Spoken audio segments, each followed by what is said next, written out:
Again, now this is interesting. This is the beginning of the use of a satellite. I think people understand that Douglas Davis is the first one who actually used the satellite to do an art form. And of course, the satellite is critical because it is the point of view of the satellite that gives us a global sensibility. Seeing the Earth from the moon for the first time is a new emotion, and an emotion that brings the world together in a single environment. And so that's a very powerful kind of thing. For an artist would be very tempted to do this. I'll skip this because of, again, he just explained, oh no, that's McLuhan, sorry, yeah, no, I should say that. The future of man is in the electric age. If we have used the arts at their very best as a means of heightening our awareness of the otherwise unconscious environment, then turning the whole skill to the making of the environment itself into a work of art, namely of transcendent awareness, would seem to be the logic of this form. And the programming of environment as artifacts, as work of art, is something that people have been moving towards on many hands. I think up until now, mankind has been content to introduce artifacts into environments that are otherwise beyond control. To use the arts as control, the possibility of using the total environment as a work of art, as an artifact, is quite startling and perhaps exhilarating, but it seems to be forced upon us. The need to become completely autonomous and aware of all the consequences of everything we've been involved with I'm remembering vaguely is the responsibility of the artist. That's what it goes on saying. So this is the thing that started me on getting involved with things like Strategic Arts Initiative. I heard of this and then saw it, and it's this fantastic moment of the first video conferencing done by artists between New York and San Francisco, which was a 3-day event and which was not announced and which allowed people from both sides of the country to see each other, and at first they didn't even know that they were seeing each other. So it was this whole approach of the new technology which was interesting on the first day. People then began to they could see a big television screen, black and white, into a window shop, and then they could see that people were moving and looking, and they were looking, and eventually they got in touch with each other, and then they called their families, and the next day was just family getting together, and then the third day was the media, and of course that was over. The piece had been done. But the sensibility that this has given me is one which has been very, very strongly supported by the various things, including Strategic Arts Initiative. The Strategic Arts Initiative 1 had a very strong global sensibility to begin with. And it fitted perfectly well in the group of artists who actually were doing things in various ways. I think the moment that it started, maybe Norman can correct me. Is Norman around? Is Norman still there? No. No, but maybe Norman can correct me. I wonder if we decided to do it. I had been invited to do something I had been invited to bring a Canadian artist in Salerno in south of Italy for just one trip. I thought, this is ridiculous. Let's do something with all the artists that I knew, because I was running an art and technology research group, and run by Graham Smith, by the way, at the McLuhan program. And so I knew all these artists were very interesting. And I think we went to the old Pilot Bar in Toronto, and Doug Back and Norman White were there, and they were discussing, and Norman actually suggested that perhaps it would be a better thing if we could do arm wrestling across between the United States and the USSR, so as to get world peace instead of... It was a joke. It was an idea. And then I think that either Doug or Norman decided to try it and say they could try it, and of course the story goes on. But I think that's where I thought, okay, let's do that sort of thing, and let's put all the artists who would be interested in doing something across the Atlantic to do that. I did it again 2 years later, and it was a disastrous failure. And it was called, sorry, it's the wrong one. Take it away. That's another thing I did, but I did it 2 years later, and it was called Transinteractivity. And what happened was what you are going to see. Okay? Come on.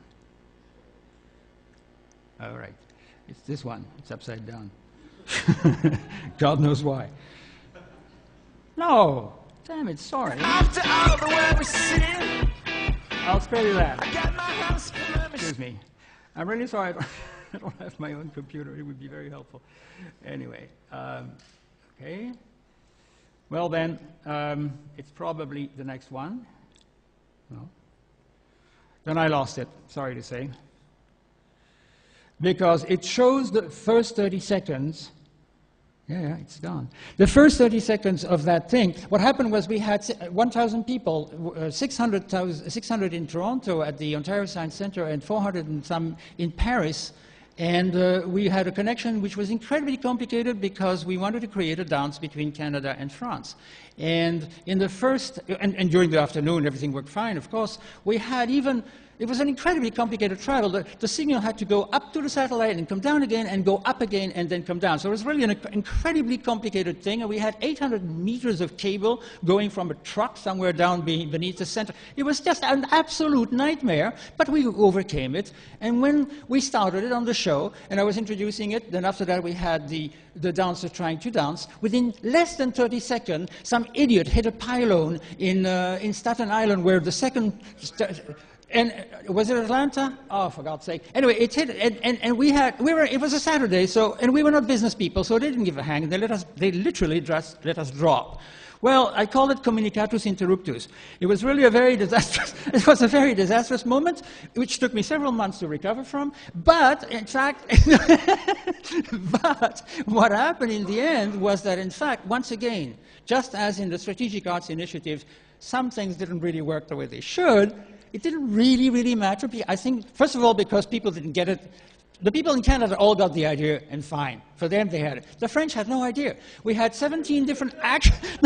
We had 17 different action on a stage, and then they were all sort of, trying this thing and doing this kind of this. They were so excited they had to be kicked out of the place at 11 o'clock at night. So obviously that was not a failure, and it was not a failure because, of course, as a French poet said, if you fail in very large dimensions, it becomes a success. And so that was it. But so. And then, of course, what was really the first time I had an artist kind of, besides the hole in space, which was such a big motion. But first time I got to know about Norman was with Hearsay. I was in some bar somewhere, and people were talking about this thing, and it was so exciting because I was, just became the McLuhan program director at the time, and so Marshall had said, if you want to know anything about what's going on, you better ask the artist, because certainly your colleagues don't. So anyway, so then I heard about Hearsay. Somebody said, did you hear about Hearsay? So no, I didn't. So it was a big explanation, and I'm sure you've had it yesterday in the film, so I'm not going to repeat it. But the idea is, you didn't have it? Well, Hearsay is a great idea. It's just basically you use a telephone for the kind of joke that kids do, and they make a secret to each other and goes one to the other, one to the other. At the end, the stuff comes back. It's nothing to do like what it was in the beginning. Well, same thing around the globe is a very, very lovely thing. It's a Laura Kikoka and Carl Hamfeld kind of humor, kind of sensibility. We have here this wonderful two pipes, two sticks, two cities. Now it's called Knock Knock, but anyway, that's what it was. So that was really wonderful. Moving then to this palazzo, telephonic arm wrestling. The telephonic arm wrestling was for me one of the most, again, a totally illuminating type of thing. This is Ian McDougan, who is actually in the palazzo in Naples, where our only communication with the rest of the world was a telephone line rigged to a passing by city line going through the big window. And we were not allowed access to the place between 2 o'clock and 4 o'clock in the afternoon, because that was the time when the portier was going to sleep. So we couldn't actually, you know how it is. We all know how it is. When you prepare something like this, you just need every bloody second you can possibly get. And we didn't get it. So David, of course, I wanted to show you something. There it is. I wanted to show you something that was that's what you're going to see here is the context in which artists were working with technology. This is one of the first of David Rokaby's Very Nervous System. I hope I can start it. Yeah, there it is. Before I do start it, may I say that David is incredibly inventive, and anybody who has a chance to try this piece that he has will be convinced immediately and of the power of that invention. But the other thing about David, he is a tinkerer as well, and well before, we're talking 1982, well before digital cameras that we take for granted, there was no such thing as a digital, what they call the CCD kind of cells and so on. David had actually to create 3 coordinated camera with 900 cells, which he had to put himself and create. This was absolutely stunning. But the idea was, of course, the famous very nervous system, which was featured in the Strategic Arts Initiative. And this is what it was then. And I see that with enormous emotion. Of course, if I can't see it, looks like I can't. Oh well. And you can't trust technology. Let's do a refresh, maybe. Well, how does one do a refresh on this thing? Well, sorry about that. It would have been lovely to see this. But this is, by the way, a tribute that David made to McLuhan, which was first at the McLuhan program. It's one of the most beautiful things that I've seen about McLuhan exhibit. It is now in Paris at the Centre Culturel Canadien, which was one of our partners in the Strategic Arts Initiative #1. So this is Graham's robot then and now. I mean, you know, you can see that sophistication has come in. You've also seen how wonderfully it works. But this is what it was in the context of that palazzo. So it was also, I mean, we were all very excited by this. We were all very into it, but very frustrated by the difficulties we were encountering. But we just had the sense of this moving forward, thinking forward, and overcoming the problems that we were having. This is another, although he was not featured in that time, this is another influence that I had in those days. John Vincent's mandala, which he has since then developed, but what it was, using a camera, you could actually interact with the screen in a kind of a distant, tactile way. Yeah, maybe this time it will work, who knows. Yes.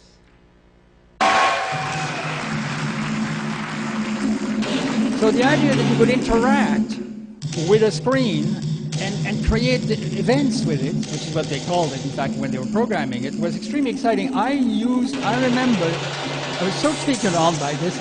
It was done on Amiga, and I bought an Amiga, and the Amiga had a screen that big, and I took, I don't know how many planes carrying the bloody screen, and all the gear that came together. I felt like a beast of burden just following this kind of thing. But it actually worked out very nicely, because people were indeed very excited to see this.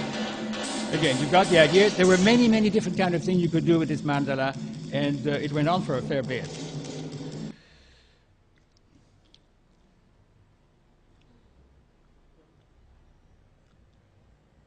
Okay.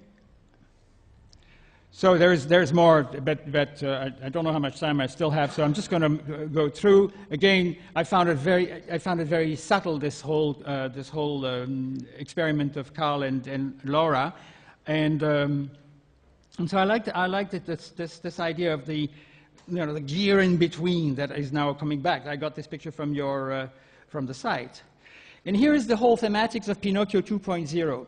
I just wanted to point out that if we are changing the ego, if we are changing our sense of self, if we are changing, in fact, we're also changing our image of ourselves, an image of human. There are things like post-humanism and transhumanism that are exploring the various ways by which we are changing ourselves. But one thing for sure is that artists are doing that as well. They're working on images of what kind of people we are. And the interesting story about Pinocchio, the reason I call it Pinocchio 2.0 is because the first Pinocchio is a myth that the whole world knows. I've been in various parts of the world which have nothing to do with Western culture. When you say Pinocchio, everybody knows who you're talking about. Why is it so popular? It's very popular because it represents something underground that is the incarnation of, it's a first transformer. It's putting on the machine. It is becoming the machine and trying to overcome the machine. The story of Pinocchio is a human drama of a culture that is being taken over by industrialization, that doesn't recognize its agrarian origin, and then eventually has to overcome and become human again. That's the myth, that's the agon of Pinocchio. And to do so, Pinocchio has to go in the whale, which represents the matrix, which represents the transformation back into flesh. What I find interesting about Pinocchio 2.0 is that there are so many of them now. So many cyborgs, so many clones. There is Ishiguro-san, the robotician from Japan, who has made the exact repetition of his own self. Now, that's an extraordinary thing to do. He's obviously both an artist and an engineer. There are a whole slew of films 5 minutes, yeah. Okay, there won't be more. There's a whole slew of representations of which most of them do not have in the story the same agon as that of Pinocchio 1.0. Why? Because the desire of Pinocchio is to turn human. And the biggest of all the Pinocchios we know is Avatar. Very few people have not seen Avatar in the world. So that the image of the representation of the relationship we have with technology, and that's technology which is not mechanical but electronic, is that we move into Avatar and don't come back. There's no reason for Jake to come back to his semi-body, and there's all reason for him to stay where he is, and the story tells us that Pinocchio doesn't go back to humanity. Now, that's not the only story we have, and we have choices, but the fact is that is one story. And a story that is, Harry Potter and Pinocchio are two representations of some of McLuhan's greatest thought. Harry Potter is the retrieval of the medieval magic that we practice every day without thinking. And Avatar is the representation of the image that we are projecting of what kind of people we could become. I'll finish on this. I'm sorry to have only 2 minutes because this is totally extraordinary. It's Christophe Bruno's Wi-Fi SM. Wi-Fi SM is, this is not going to take long because it's just an image. There it is. And I guess you can't really, well, you could read it. Anyway, Wi-Fi SM is a system that allows you to put a little sparadrap, I keep forgetting the name, a patch. You put a patch on your skin somewhere, and then you go to a website, and you type into that website 10 very nasty words like persecution, horror, war, torture, and things like this. These 10 words are analyzed automatically by 4,500 sources of news which are online, and past a certain level, you get an electric shock. Nobody's shocked by that. It's surprising. Anyway, it's really, it's an extremely so anyway, I see this, I read this, I say, no, this cannot be anything but an artist. I didn't know it was Christophe Bruno. I had no idea. I read this, and I thought, this is so interesting. It's a weak signal of the future. It's so interesting to have this kind of situation where instead of seeing world clock and all the statistics that tell you how many babies are born and how many guns are made, you are actually feeling. And not only that, you're feeling the connection to the whole world in a way that would be like an electronic scourge. The medieval monks shared the burden of Christ to save the world from its sins by scourging themselves. Now, this is a joke, and it's presented as a joke. First, it's a joke. He said it was a canular, but so many people took it seriously that he decided to try it. And to really make it. At first he had pretended it was something he could sell. It was one of those fake advertising. You know, there's fake art. There was a fake art thing, a fake advertising. But he actually did it. And it actually worked. And here you have one of his assistants who is actually showing the shot. But of course, in his fake advertising, he had testimonies by people such, I've been using Wi-Fi SM for 1 month, and it's amazing. When somebody suffers on the earth, not only I know it, but I can also feel a little bit of his or her pain. I can plug my Wi-Fi SM on any part of my body and feel other people's pain. What did I learn? Well, the frontier between pain and pleasure is not very well defined. You should definitely try it on Wi-Fi SM. All right, so this was, eventually there became a very interesting thing. The reason I find it important about as an art piece, and I met him and we talked about this, and he was surprised that I would actually consider myself so much as an art piece. Well, your opinion and mine can differ on this matter, but because he really felt it was still a joke. I don't think it's a joke at all. And the more I connect that with David's work, this kind of intimacy at a distance that you can get by simply playing with that extraordinary system that he has created, the more I think that there is between that sensibility highlighted by a certain kind of very tactile sensibility highlighted by a specific kind of contraption is actually the signal that where we're going is a very much stronger interconnection, whether selected or not. I think so far we're still selecting it. But that interconnection and the kind of intimacy that you can have anywhere from anywhere in the world thanks to that system is exactly where I think the society is actually going, in a much stronger tactile dimension than we ever dreamt of. And in fact, I wanted to show you, but apparently, once again, we have had some problem with it. But Virginia Carlocchia is here, and she has invented a system. I'm just going to show you the a system that allows people, you know how you use pins in order to create shapes? You put your hand on pins and the pins on the other side make that shape. She's using the same principle to actually give a very strong multi-touch finesse to touching at a distance, so that like shaking hand or caressing or this sort of thing becomes, instead of being the rough kind of vibration that we have now, become actually a much more refined and sensitive thing. She did a little piece on it, which is here, and I'll